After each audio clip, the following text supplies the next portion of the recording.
எங்கள் அண்ணன் கேப்டன் ரசிகர்கள் அனைவருக்கும் என்னுடைய பணிவான வணக்கங்கள். மே 9ஆம் தேதி அன்னைக்கு அண்ணனுக்கு பத்மபூஷன் விருது கொடுத்துருக்காங்க. அண்ணி போய் வாங்கிட்டு வந்திருக்காங்க. அதை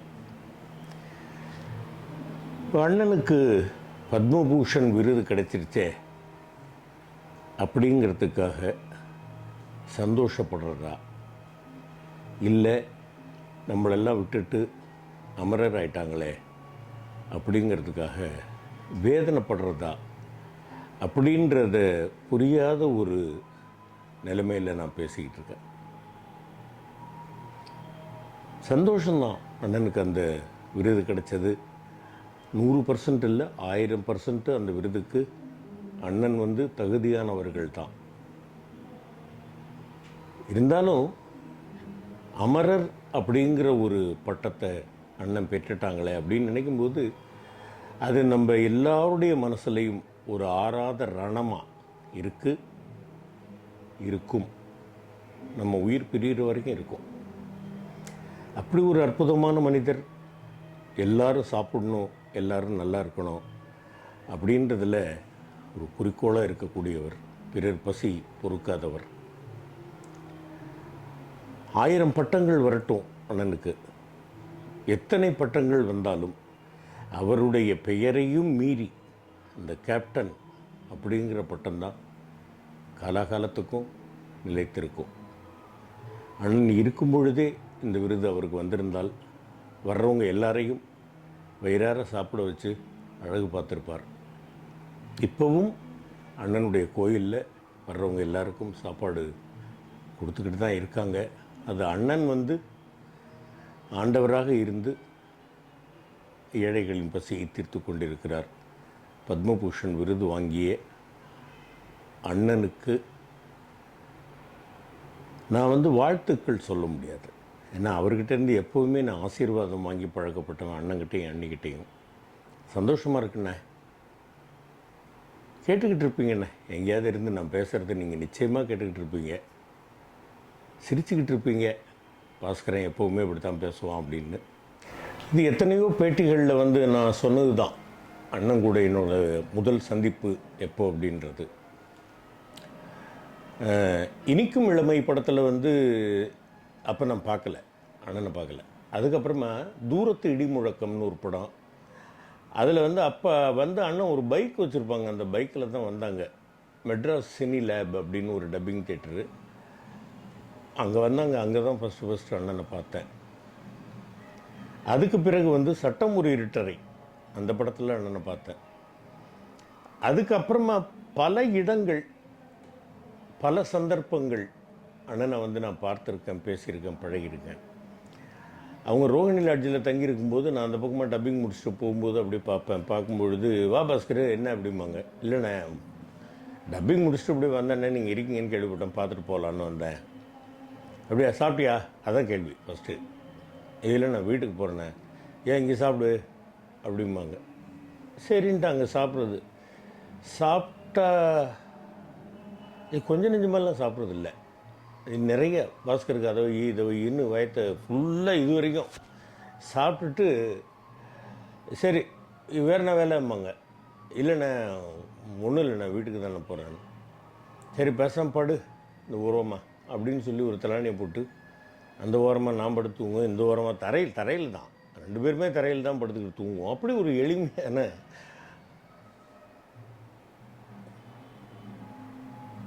எளிமையான ஒரு மனிதர்.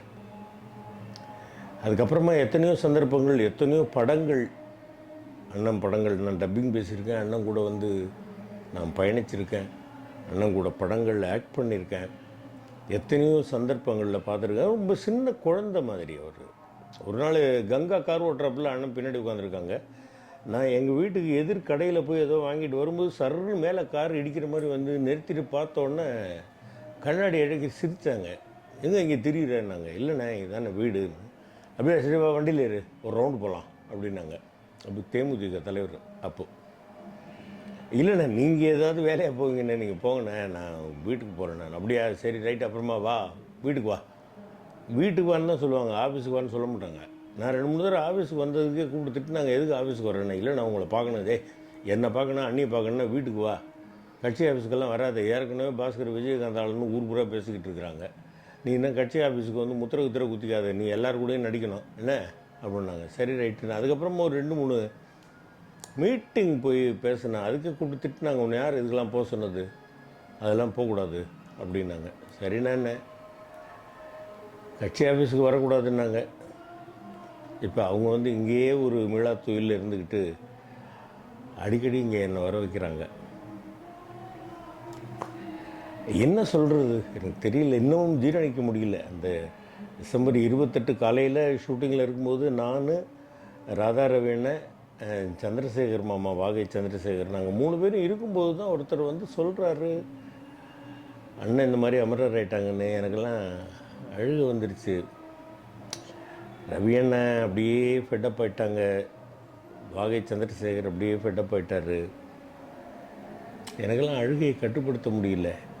அதுக்கப்புறமா நான் போய் பார்க்க வேண்டாம் அப்படின்னு நான் நினச்சேன். என்னால் அண்ணன் அப்படி பார்க்க முடியாதுன்னு, அந்த கம்பீரமான உருவம், இந்த கையெல்லாம் பிடிச்சி நான் ரசிச்சுக்கிட்டே இருப்பேன், அப்படி இருக்கும் கையெல்லாம். அதுக்கப்புறமா என் ஒய்ஃபு வீட்டுக்கு போகணும், நான் வீட்டுக்கு போகணுன்னு அழுதாங்க. எவ்வளோ பண்ணியிருக்காங்க உங்களுக்கு, நீங்கள் போகலைன்னா எப்படி அப்படின்னு. என்னால் பார்க்க முடியாது, எப்படியாவது மனசை கட்டுப்படுத்திட்டு போய் பார்த்துட்டு வந்துடுங்க. என்னென்னா நான் சொன்னேன், எத்தனையோ இதில் சொன்னேன், எனக்கு இன்றைக்கும் வந்து நடிகர் சங்கத்தில் லைஃப் மெம்பர் கார்டு அணை கொடுத்தது, என்கிட்ட காசு இல்லை. அப்போது கேஎன் காளையன் இருந்தாங்க, அவங்க தான் கூட்டிகிட்டு போய்ட்டு இது மாதிரி பாஸ்கருக்கு கார்டு வேணும், அவங்க கொடுத்துருங்க அப்படின்னாங்க. அப்போ அண்ணன் தலைவர் நடிகர் சங்கத்தில். இல்லை பணம் இல்லை, நம்ம சேர்த்துருவோம் மெம்பராக, அதுக்கப்புறமா பாஸ்கர் கார்டு இங்கேயே இருக்கட்டும், நம்ம பாஸ்கர் சம்பாதிச்சு அதுக்கப்புறமா கொடுத்துட்டு கார்டு வாங்கிக்கிட்டோம். அப்படியே எவ்வளோ வச்சுருக்கேன்னாங்க. அப்போ 1.5 லட்ச ரூபா என்னமோ கார்டு நான் என்கிட்ட இருக்கு. இல்லைண்ணா இப்போ 5000 ரூபா தானே இருக்குது, ரொம்ப கஷ்டப்பட்டு சேர்த்து வச்சுருக்கேன், வர கட்டிடுறேண்ணே நான் அப்படின்னு. அப்படியா, இல்லைண்ணே நீங்கள் கொடுத்துருங்க, கார்டு கொடுத்துருங்க அப்படின்னாங்க. இது 15000 ரூபா உனக்கு கொடுத்துட்றேண்ணே, நான் நீங்கள் கார்டு போட்டு கொடுத்துருங்க. இல்லை மீதி அந்த 1,35,000 ரூபா எதுக்கு, எப்போ எவ்வளோ நாளில் கட்டணும், நான் பார்த்துட்டு போங்க அப்படின்னாங்க.